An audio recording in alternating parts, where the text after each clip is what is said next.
Spoštovane gledalke, spoštovani gledalci, prav lep pozdrav iz studia Idrijskih novic. Gost v današnji oddaji Aktualno je dr. Alfred Kobal, Idrijčan, ki ga prav lepo pozdravljam. Dobrodošli. Hvala lepa za vabilo. V svojim poznavanjem toksičnosti živega srebra in njegovega vpliva na človeka je eden izmed vodilnih svetovnih strokovnjakov, je pisalo v utemeljitvi za podelitev naziva častni občan iz majhne Idrije, dr. Kobal, v veliki svet pravzaprav.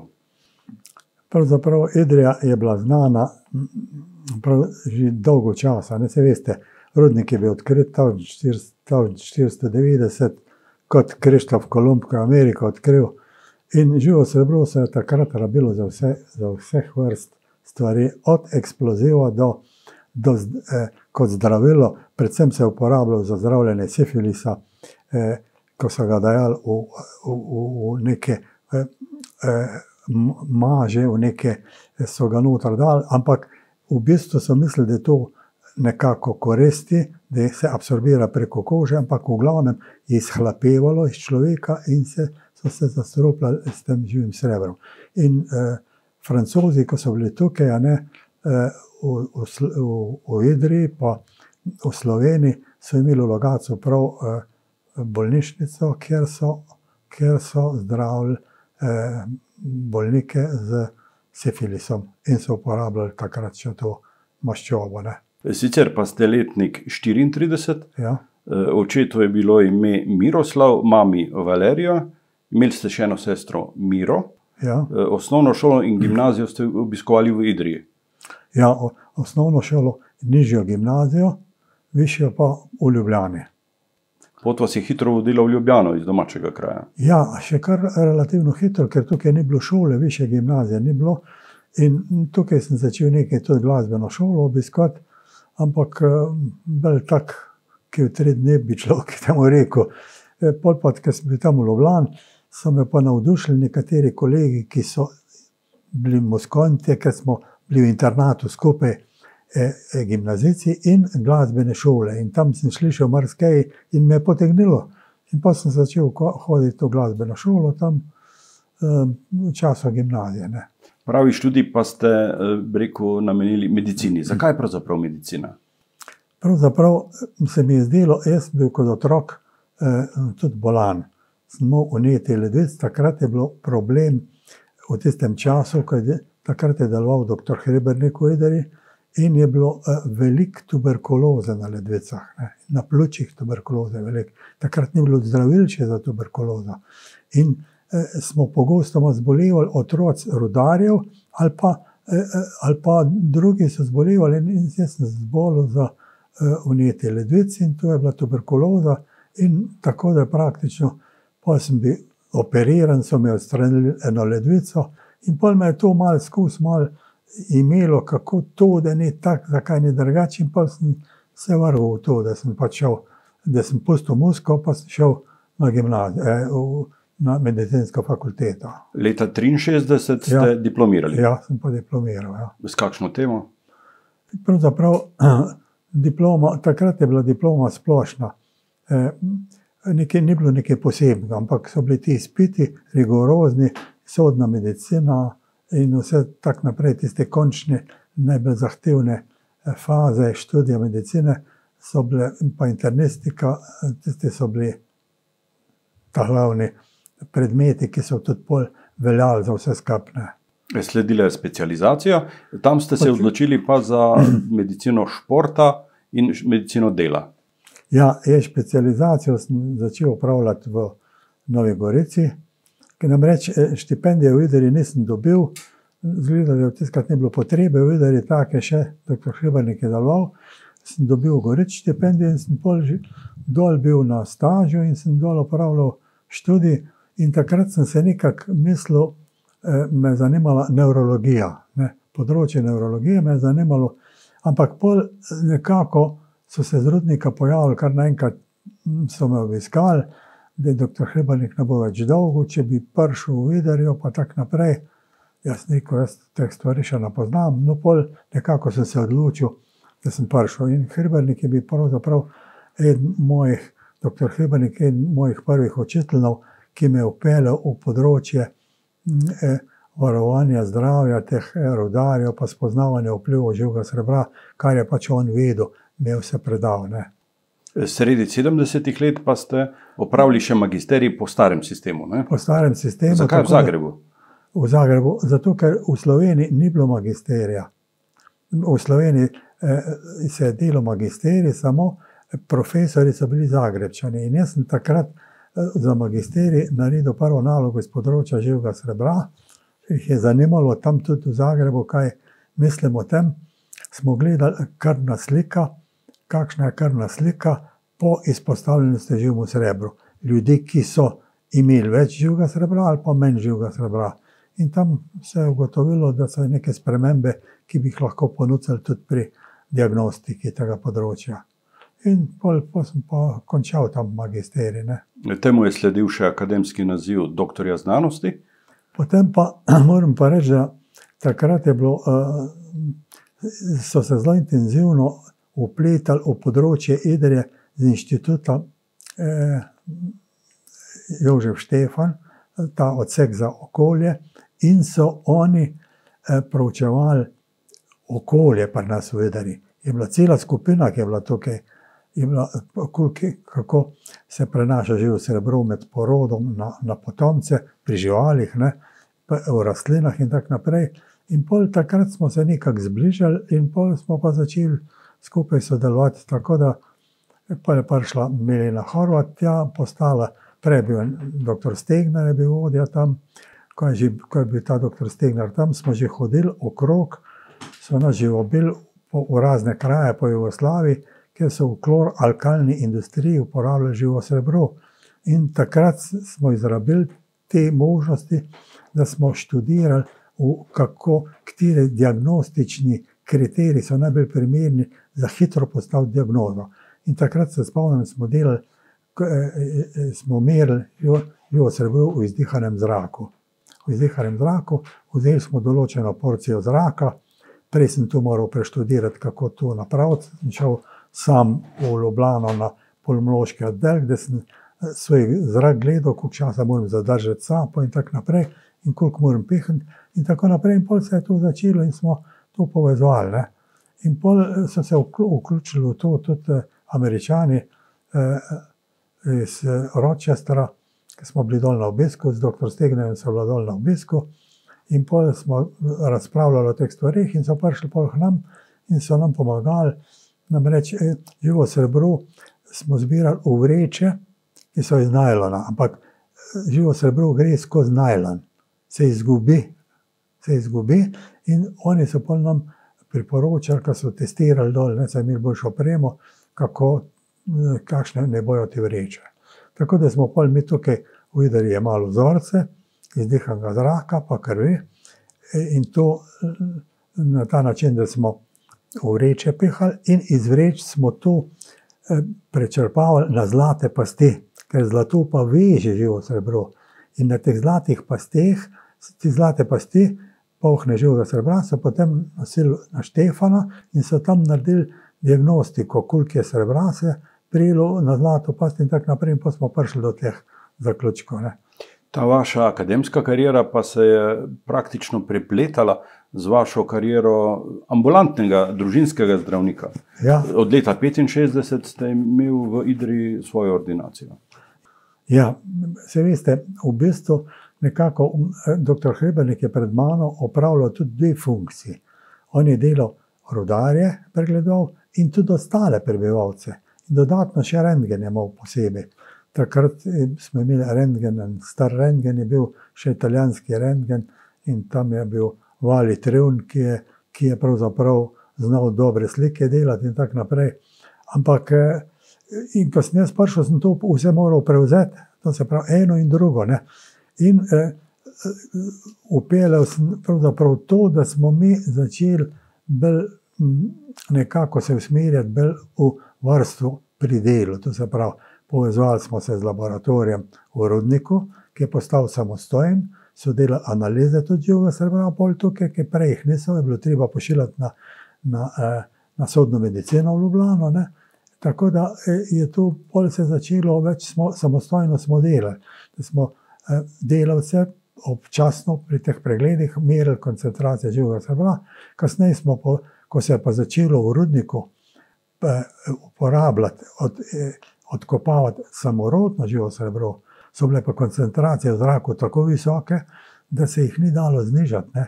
Znižali so se z lokalno ventilacijo v jami in s kalcijem polisulfidom, ki ga je takrat Kavčičeva uporabljala, da smo špricali živosrebrne kapljice, in preprečili izhlapevanje. Vendar pri odkopavanju se je to vse skupaj zmešalo in koncentracije so bile še zmeraj zelo visoke. Ne. Tako da pol sem se moral vplesti v to, da sem jaz vpeljal nek poseben sistem varovanja zdravja teh delavcev z nekimi presejalnimi testi. Ti presejalni testi so pa bili usmerjeni v izločanje živega srebra, ko nekdo izloča, v pojavljanje simptomov, zgodnih, netipičnih simptomov, ki niso še zastrupitve, in potem jasno ukrepanje na tem področju, menjava delavcev iz delovnih mest na drugo. In pol s tem problemom nekako smo uspeli zmanjšati število zastrupitev. Če se spomnim iz obdobja dr. Hribernika, je bilo tam približno 140 zastrupitev živim srebrom na leto. Topilnica in jama. Potem, ko sem jaz prišel, sem rabil 10 let, da sem s tem presejalnimi testi zmanjšal število zastrupitev na 0 v 10 letih. Tako da pol se je to umirilo. Pa smo samo ugotavljali zgodne znake, ne pa zastrupitve. Po letu 77 so se stvari izboljšale. Ja. To je mejno leto pravzaprav. Ja, to je to mejno leto. Ja. Velikokrat ste javnost opozarjali na škodljive vplive živega srebra, ne samo pri delavcih v rudniku, ampak tudi pri ostalih prebivalcih mesta. Zasledil sem podatek iz leta 66 in 67, kjer ste dokazali povečano umrljivost dojenčkov in odraslih prebivalcev na območju celotne občine v primerjavi s podobnimi okolji v Sloveniji. Takrat je bila ena taka občinska konferenca, pa rudniška konferenca, in jaz sem prišel s temi podatki ven, jaz sem dobil podatke takrat smo imeli mi statistiko zdravstveno v Novi Gorici. Ni bilo Ljubljana, ne, Nova Gorica, in sem tam dobil podatke in sem videl, da je umrljivost dojenčkov zelo velika. Zdaj, kaj pravzaprav bi... To je bilo ena stvar, ne, čeprav smo imeli babce tukaj, pa so zdravniki so bili tukaj na področju otroškega varstva, ampak je nekako kazalo na to, da nekaj moramo narediti na tem področju. In pol takrat so se pravzaprav čudili, pa naredili cel halo, pa kaj, še pleh muska bi mogla pred, pa lahko gremo kar na Bretov, so rekli. Ampak tako je bilo, ne. Med poklicnimi boleznimi ob klasični zastrupitvi rudarjev pa je bil velik problem, je bila pravzaprav silikoza. Ja, zdaj silikoza, se veste, ruda je bila tudi kremen je bil noter in oni pri vrtanju so uporabljali vrtalna kladiva. Tiste, dokler so bili ročna kladiva, je to še šlo, se ni to kadilo. Potem pa so uporabljali, so dobili to postajo za iztisnjen zrak, ne, kjer so ga pošiljali v jamo, da so kladivo poganjala pod pritiskom zraka, se je kladivo gibalo in v kladivo je bila taka luknja in je zrak šel noter in premikal kladivo, ampak je šel zrak tudi ven. In to suh zrak, tako da človeka nisi videl, ko je kopal, ko je vrtal, ne. Je bil čist zadimljen. Šele kasneje se je uvedlo mokro vrtanje. Ne. Mokro vrtanje je bistveno zmanjšalo količino prahu v zraku. Pa tudi tedaj se uporabljali ene čudne zaščitne sredstva, ene Pireljeve maske, neko gumo, tako, kot je danes imamo za kaj pucati, ne, je bila noter. In tista je preprečevala vstop večjih delcev vdihala, ampak tisti majhni delci, ki grejo v pljuča, so šli pa skozi. Jaz sem tu nem povedal, z neko, tu morate nekaj spremeniti. In potem so takrat šla spričo teh peripetij, pa teh mojih težnj, sva šla iz inženir Kavčičev v Bochum. Tam je bil en tak rudnik, ne, ker so imeli dobro zrihtano zaščito in smo tam videli, kaj smo pogledali, kakšne maske imajo, kaj je tu, tretjo in kako to delajo.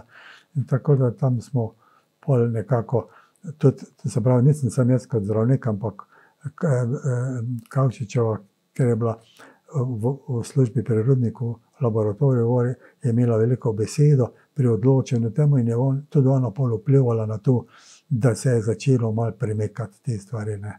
Čeprav rudarji knapi vedno niso ubogali vaših navodil. Ja, veste, pol, ko smo, mislim, shecno je bilo to, ne. Od začetka, ko smo nam ponudili, da morajo lulati, urin dati vsak teden ali pa dvakrat tedensko, pred izpostavljenostjo, med izpostavljenostjo, pa po izpostavljenosti. To pa zato, da smo videli, ker izločenje živega srebra v urinu ima neko razpolovno dobo, ki je trajala 3 mesece. In če v tej razpolovni dobi bila še visoka doza, ali pa tudi, če ni preveč padla, kot bi pričakoval, je bilo to, ni bilo v redu. Ne? To se pravi, tak človek ni smel več na živo srebro, ponovno na samorodno rudo. No in pa so pa se veste, včasih pa so se naveličali tega in tako naprej, pa so kjerkrat nekako urinirali preko prstov, ko so imeli umazane roke v tisto flaško in kar naenkrat veliko živega srebra not. Pa mi telefonira Kavčičeva, ja, ta pa je spet eden od tistih, kaj je lulal čez prste. Ja, tako so se zavivali, ampak pol so pa videli, da to je pa skoraj nujno, da morajo delati in pol ni bilo več težav. V začetku so bile te težave, kasneje pa ne več, ne. Je bilo pa vse, so vedeli, da to je koristno za njih. Knapi niso bili navdušeni tudi nad zadnjimi modeli mask, to so tiste maske s filtrom od zadaj in prisilnim vlekom zraku in filtriranjem. Najbrž je bilo res težko delati s takim pokrivalom. Ja, težko je bilo delati, ampak mi smo tiste maske, pravzaprav rudniki tiste maske pripeljali iz nekega področja, kjer so se uporabljale zlasti za ionizirajoče sevanje, to se pravi. In ni bilo še izkušenj z živim srebrom. Ampak ker so vsebovale aktivno oglje v filtru, smo predvidevali, da se bo to tako lahko uporabljalo. In takrat smo začeli delati poskuse skupaj z Štefanom, Mileno Horvat, pa tukaj je bil zelo aktiven, rekel tak in tak, perpetuum mobile je bil, za vse bil pa tudi v laboratoriju rudnika, ne. Tako da je bilo nekaj ljudi pripravljenih za to, da so to delali in pa smo začeli delati poskuse na lutkah, najprej v jami, smo lutko čelado v takem okolju in vzeli vzorce zunaj noter. In ko smo videli, da to zelo uspeva, smo nekako tudi pri ljudeh to poskušali, ne smo narediti meritve in koncentracije v izdihanem zraku, to se pravi zrak, ki prehaja iz čelade preko vizirja na obraz, so se koncentracije zmanjšale do 10-krat. Ne. In tudi spremljali smo tudi živo srebro v krvi, je bilo tudi padlo pod normativ, ki je takrat veljal za ki ga je predpisala Svetovna zdravstvena organizacija. Tako da se je izkazalo, da to je edina rešitev. Ne. In to je bila edina rešitev, da so ljudje sploh delali na samorodnem delovišču, vendar še zmeraj pod kontrolo bioloških presejalnih testov, biološkega nadzora in tako naprej. In na ta način potem se je to število zmanjševalo, da jih pol ni bilo več. Ne. Pojavljale pa so, jasno, čist brez učinka živega srebra ni bilo, koncentracije so se znižale maksimalno, vendar določena količina živega srebra vseeno se je vdihala. In tako, vendar smo do časa ustavili, da to ni šlo naprej do zastrupitve, da se je to ustavilo in na ta način nekako preprečili nastajanje zastrupitev, nismo pa mogli preprečiti čist nastajanje povečane absorpcije. To se pravi, nekaj živega srebra se pa vseeno prečrpalo, ne, odehalo. Ne. Rdeča nit vašega delovanja pa je pravzaprav timsko delo. Vedno omenjate še druge ekipe, druga znanstvena središča, če našteva Inštitut Jožef Štefan, bolnišnica, zdravstveni dom, Klinični inštitut za kemijo, oddelek za psihologijo Univerze v Ljubljani in številni zavodi, s katerimi ste sodelovali v vaši karieri.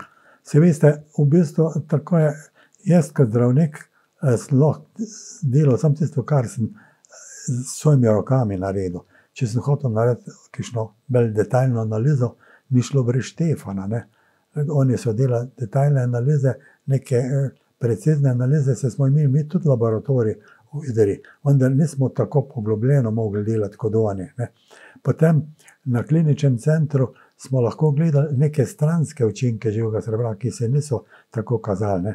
Že Jožef Štefan je takrat v svoji prvi fazi, to me je spodbudilo, da sem začel bolj resno razmisliti, ugotovil, da je kopičenje živega srebra v organizmu pri upokojenih rudarjih največji v možganih.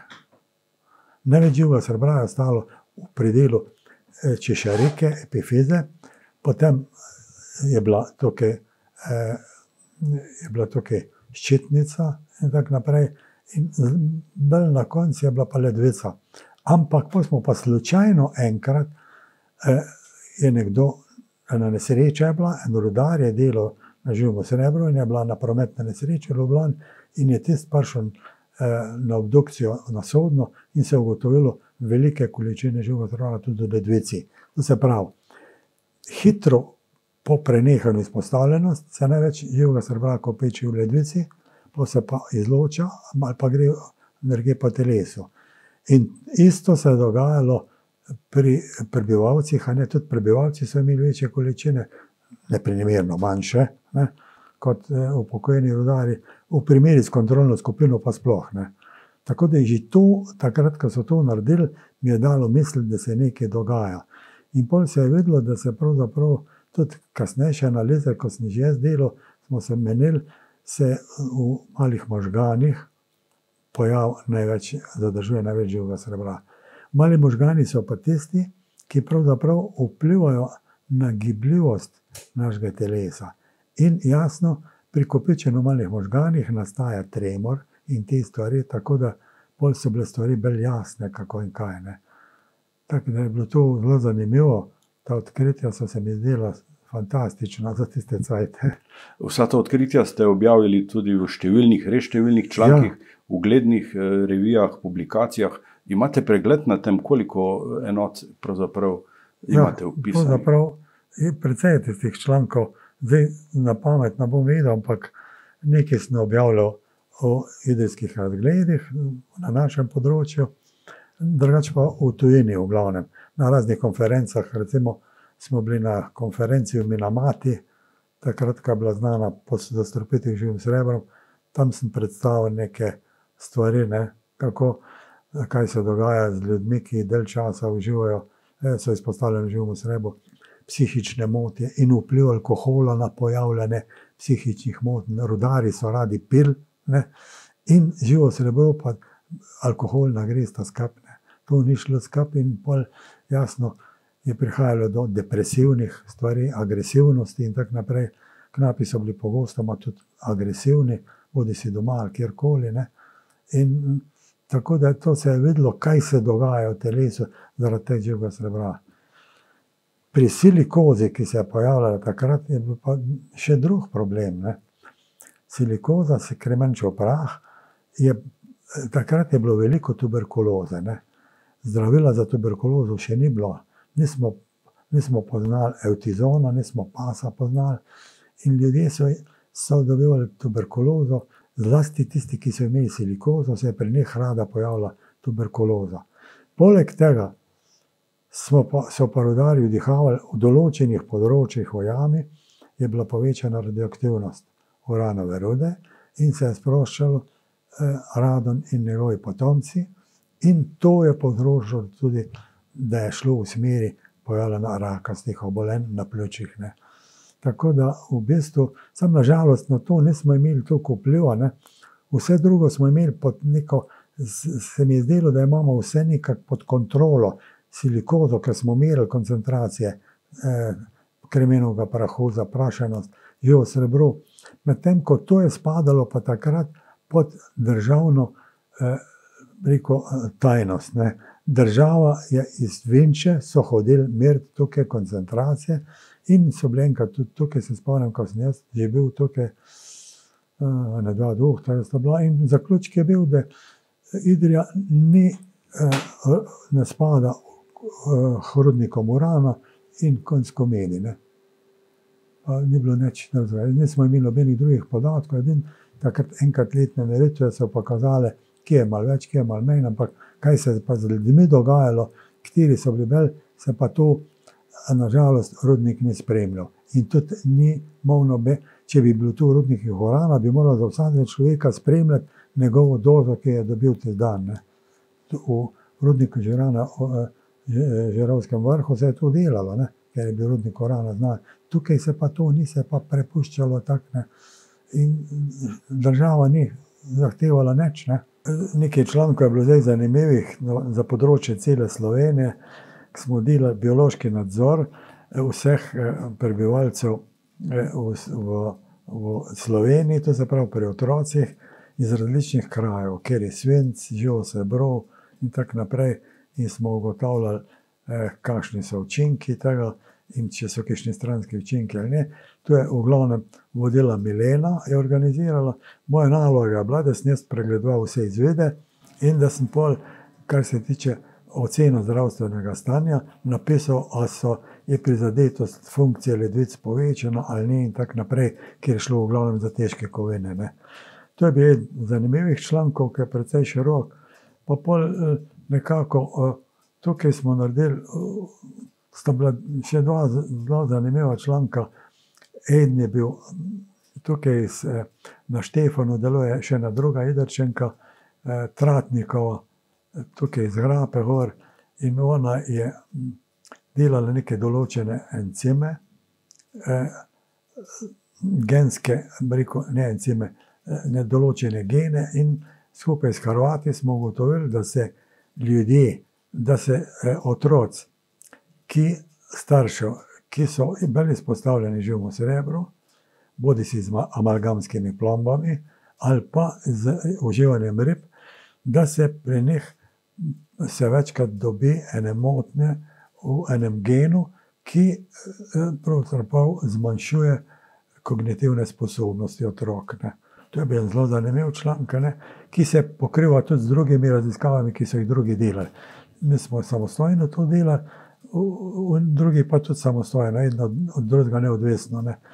To je, potem smo pa, mene je skozi imelo, kaj se dogaja v Idriji, ker so bile koncentracije, ki smo jih merili po prenehanju delovanja rudnika, so bile še zmeraj nekako povečane, posebno v poletnem obdobju, ne, so bile v centru mesta, tudi v centru mesta nekoliko povečane, jasno, še bolj povečane so bile v Insagi, pa v teh jaških, kjer iz jame prihaja ven ta zrak in tako naprej, so bile koncentracije živega srebra povečane in zato smo pol nekako ocenili še vsebno živega srebra v ribah vzdolž reke Idrijce in v zelenjavi in povrtninah na Bruševš.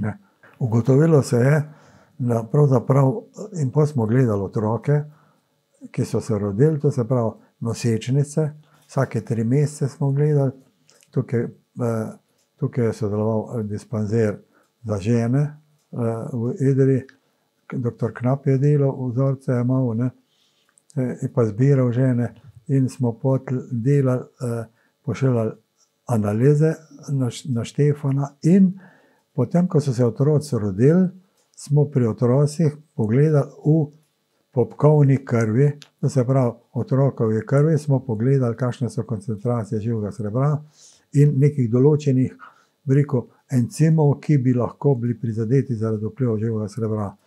In ugotovili smo, da je pravzaprav pri teh otrocih se zdi, da je živo srebro nekoliko povečano, vendar ne presega tistih normativov, ki bi bili zelo pomembni in je slično temu kot pri ostalih prebivalcih.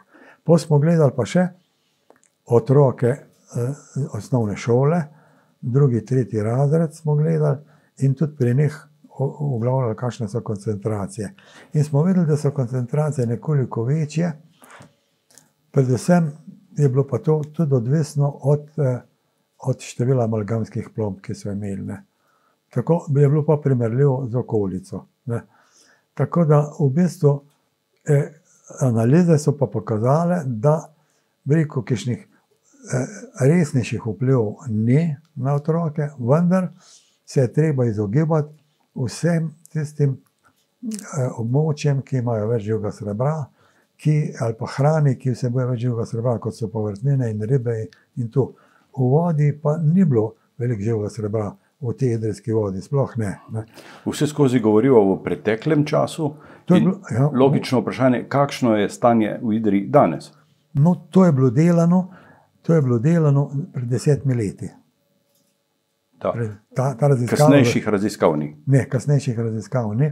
To je bilo delano pred 10 leti, 2008 je bilo končano to in v bistvu tam zaključek je bil ta, kar se tiče prehrane, pa to, kot sem rekel, ampak je bil zaključek ta, da bi bilo treba ponoviti neke stvari na širši populaciji.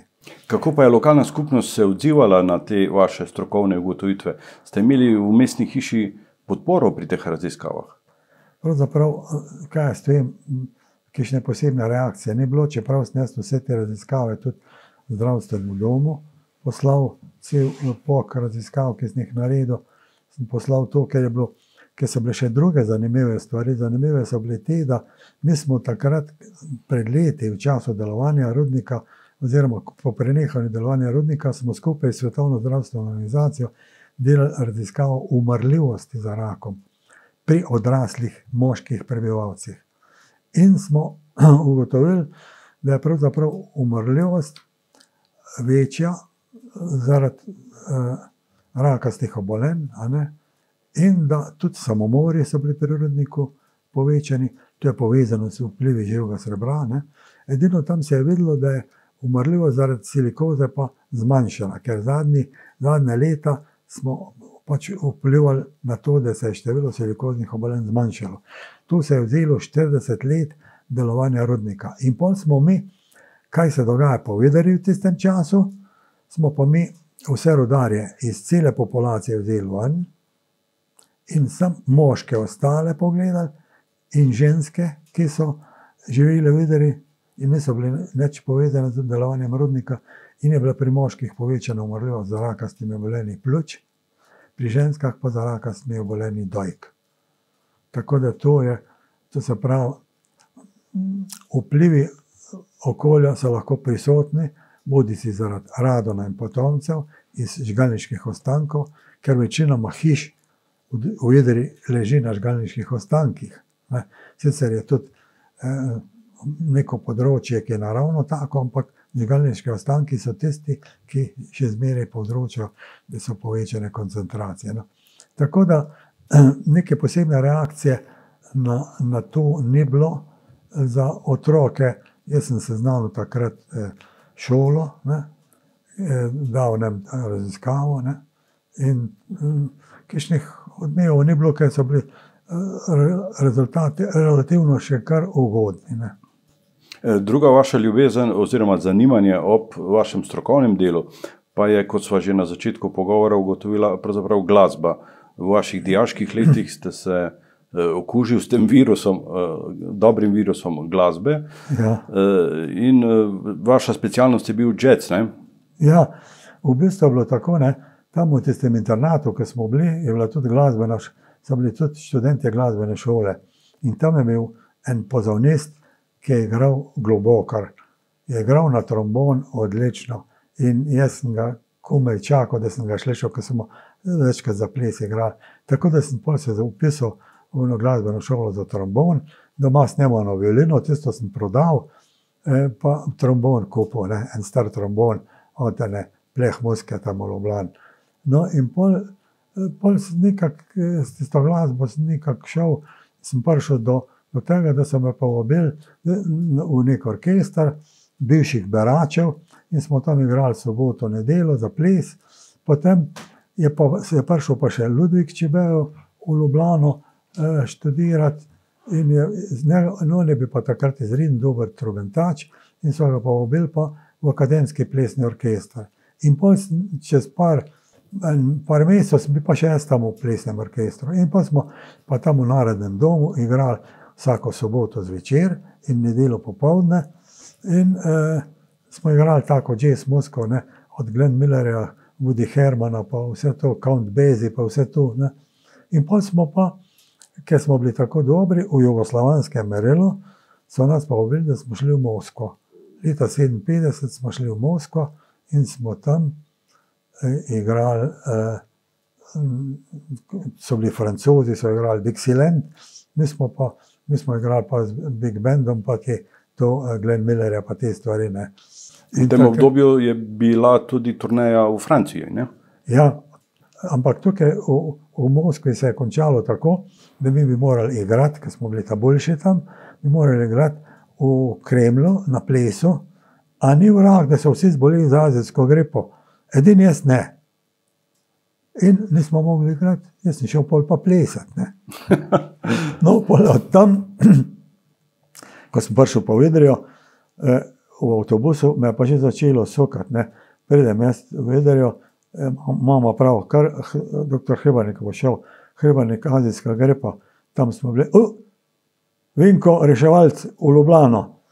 To, da vsi so se bali gripe azijske, pa sploh tiste cajte kot koronavirus, zdaj takrat je bilo pa tu, tam na vzhodu. No, in bolj, ko smo pozdravili, pa smo šli pa še isto leto pa v Francijo, ne. V Francijo smo pa tam igrali, tudi je bil tak festival, de Jeunesse, festival de Jeunesse, ne, so rekli.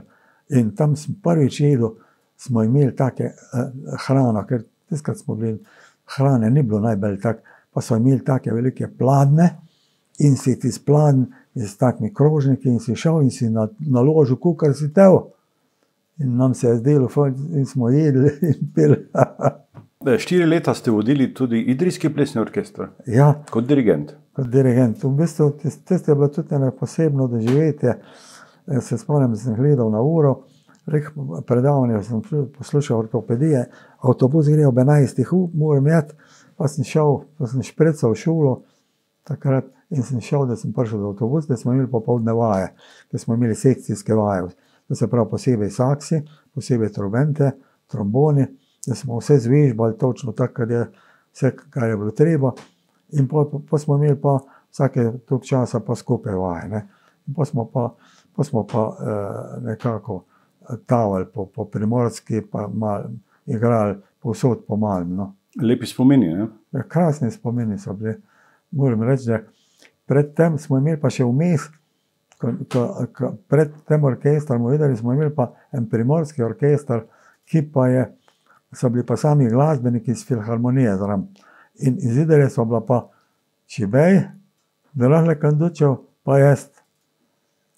Pa so bili pa tam 3 saksofonisti in smo dol po Primorski igrali, se spomnim, kak je bilo, klavirje ni bilo in potem smo tam, tisti domačin je sfehtov, da smo dobili klavir in smo ga deli na voz in smo s tistim vozom pokojni, pa mi smo sedeli gor, pa smo šli na drugo voz, pa tam igrali. Take štuse smo imeli. Če ne bi bil zdravnik, bi bil najverjetneje glasbenik. Verjetno, ja. Kako pa ocenjujete novi rod idrijskih glasbenikov? Sedaj se oživlja, pravzaprav že igra novi big band. Jaz mislim, da so kot individualisti zelo dobri in skupina tudi zelo dobri. To je lih tak bi bilo kot približno isti stil, isto način igranja, kot smo ga imeli mi pri akademskem plesnem orkestru, ista glasba, mogoče smo imeli malo bolj raznolike aranžmaje, ki so bili takrat aktualni, ne, te pa v glavnem tiste ta glavno znane ne bere, ampak igrajo zelo dobro. Trobente so dobre, nekateri trobentači dobri, tromboni in saksofoni. Mislim, da nekaj dodati, sam upam, da bojo nadaljevali in da jih bojo podpirali, da bojo ti fantje dobili neko zadovoljstvo s tem, ko jih bojo ljudje poslušali. Občina vam je podelila naziv častnega občana. Kaj doživljate ob teh trenutkih? Pravzaprav ob teh trenutkih je doživljanje raznoliko. Preden smo bili tam v topilnici, sem v glavnem mislil, da je to zelo pozitivno, predvsem zato, da se malo spomnijo tistih težkih časov Rudnika, ko so ljudje morali zgodaj umirati, ne, in so težko živeli, in je bilo, da so preživeli svojo družino, je bilo treba marsikaj. Ko so šli na šehto od začetka, so nesli projevko sabo, pa malo kruha, to je bilo vse, kar so imeli, ne. Šele pol kasneje se je začelo s tem. To se pravi, nekako me spodbuja k temu, da mi smo na tem področju veliko naredili in se mi zdi, da bi moralo to biti vzgled tudi za ostale delodajalce, delovne organizacije, da bi skrbeli za svoje delavce, ne. Ker jaz vem, da je v nekaterih delovnih organizacijah so še zmeraj neki strupi, ki jih pravzaprav nekako veliko malo zanemarjajo, ne. Malo zanemarjajo. To mi je dalo misliti, a ne. Po drugi strani sem bil pa nekako zadovoljen, da sem dobil neko priznanje za tisto, kar ga nisem pričakoval. Meni se je zdelo samo po sebi umevno, da pač je treba to delati, ne. Če si tam, moraš nekaj narediti za te ljudje. Ampak zdaj sem vedel, da je bilo to zelo uspešno. In tudi zelo veliko. In veliko je bilo, ja. In s tem, ko smo mi, ko smo to, bi rekel, upeljali, ta biološki nadzor, je bilo treba veliko raziskav delati. Mi smo morali narediti, kakšna je razpolovna doba izločanja živega srebra iz krvi, kakšna je razpolovna doba izločanja z izdihanim zrakom, pa z urino in tako naprej. Se spomnim, ko smo gledali izdihan zrak, sem naročil, da morajo pred tešči hmen v ordinacijo, da bomo vzeli izdihan zrak. Pride eden pride pihne not, Madonna, živega srebra, pauhno, smo ugotovili. Tako da imamo pa par amalgamskih plomb, bi mogel biti tešč, da ne bi nič jedel, pa jedu zjutraj, so se pa obrabile te plombe in so sproščali živo srebro in je skočilo ven, ne. Če bi popisali vse te dogodivščine, vse te zgodbe, bi bila najbrž debela knjiga. Ja, če bi vse to, bi bilo kar veliko, ne, ker pravzaprav so potem prihajali tam hmen tudi drugi ljudje, ki so videli, da se ukvarjamo z živim srebrom, ki so bili zastrupljeni tako ali drugače in smo nam pomagali, ne. Ker se je dobilo takrat že neka zdravila, ki smo jih dajali lahko, da se je izplavljalo živo srebro iz telesa. Dr. Alfred Kobal, hvala za obisk v našem studiu in hvala za ta pogovor. Želim vam, da bi bili še dolgo čilega zdravja in da bi odgovorni znali prisluhniti in tudi slišati vaša opozorila o kakovosti življenja v Idriji. Čestitam vam k prejemu naziva častnega občana in vam želim vse dobro. Torej, hvala lepa za te vaše besede. Me tudi spodbujajo na to, da razmišljam malo drugače, kot sem zdaj kot penzionist. Lepo, vam, spoštovani gledalci in gledalke, pa hvala za pozornost.